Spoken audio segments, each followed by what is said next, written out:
Rini 29 Feb को पैदा हुई रिनी अपने आप को बड़ा अनलकी मानती थी, क्योंकि उसका बर्थडे 4 साल में सिर्फ एक बार मनता था और हर बार किसी न किसी कारण से उसकी बर्थडे पर कुछ न कुछ गलत हो जाता था।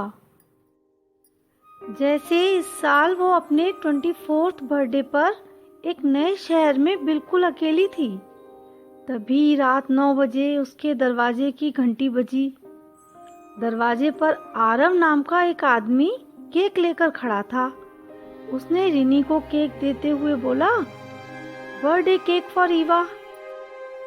रिनी ने कहा, यहाँ तो कोई ईवा नहीं रहती। आरव उस गली के हर घर में पूछ चुका था, पर केक किसी ने भी ऑर्डर नहीं किया था। आरव बहुत परेशान था, क्योंकि अपनी बर्थडे के दिन वो किसी और का केक लेकर घूम रहा था। रिनी ने बातों बातों में आरव को जब बताया कि आज उसका भी बर्थडे है, तो आरव ने कहा, ये तो बहुत ही बड़ा कोइंसिडेंस है, और यही कहते हुए वो केक रिनी को फ्री में दे दिया। रिनी के इस सरप्राइज ने उसका सैड सा बर्थडे थोड़ा हैप्पी कर दिया। रिनी नए शहर में सेटल हो गई। कुछ साल बाद उसे वहाँ एक खास दोस्त मिला, जो धीरे धीरे दोस्त से कई ज़्यादा स्पेशल हो गया। और फिर आया रिनी का 28th बर्थडे, जो नेक्स्ट 29 फ़ेब को आ रहा था। रिनी को बड़ी उम्मीद थी कि उसका वो खास दोस्त मिहिर उसे ग्रैंड सी बर्थडे पार्टी देगा, उसके लिए कुछ सरप्राइज प्लान करेगा, पर वैसा कुछ नहीं हुआ। मिहिर ने उसे एक छोटा सा बुक्का तक नहीं दिया। एक बार फिर रिनी अपने बर्थडे पर अपसेट थी और एक रिवर के पास एक बेंच पर अकेली बैठी थी। तभी उसे सामने आरव दिखा, जो खुद भी मुंह लटकाए खड़ा था। दोनों ने एक दूसरे की तरफ देखा और मुस्कुराए। आरव ने रिनी की तरफ चलते हुए कहा, लगता है हम 29 फ़ेब बॉर्न्स सच में अनलकी होते हैं। दोनों हंसने लगे। आरव ने रिनी को एक ऐसे रेस्टोरेंट में चलने को कहा, जहां आज के दिन जिनका बर्थडे है उनको फ्री फूड का ऑफर था। आरव और रिनी वहां गए और दोनों ने खूब एंजॉय किया। रात को आरव रिनी के घर ड्रॉप करने चला गया, उसे ये एडवाइस देते हुए कि उसे अगले दिन मिहिर को अपनी फीलिंग्स बतानी चाहिए। रिनी ने वैसा ही किया और उसे अगले कई ओकेजन पर सरप्राइज मिलते रहे। उसका रिश्ता गहरा हो गया और साल भर में दोनों ने शादी कर ली।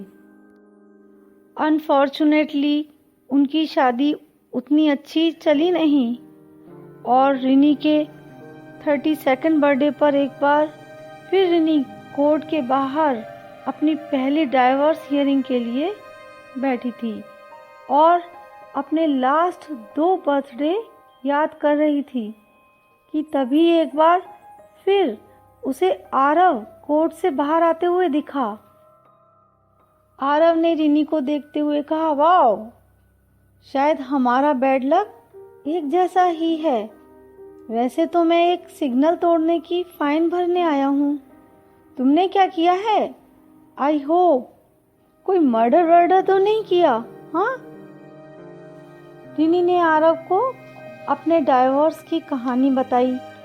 आरव ने उसे एक काउंसलर के पास जाने को कहा, जो बहुत फेमस तो नहीं थी पर अच्छी थी।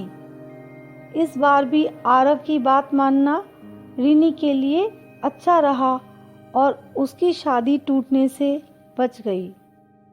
तो क्या आज भी आप आरव के टच में हो? रिनी की 16 साल की बेटी ने पूछा। रिनी ने कहा, तुम मानोगी नहीं, पर हमने कभी एक दूसरे का फ़ोन नंबर तक नहीं लिया, पर वो अक्सर मुझे दिखता रहता था। बात यह है कि वो मुझे तभी दिखता था या मिलता था जब मैं अपसेट होती थी या किसी मुसीबत में फंसी होती थी।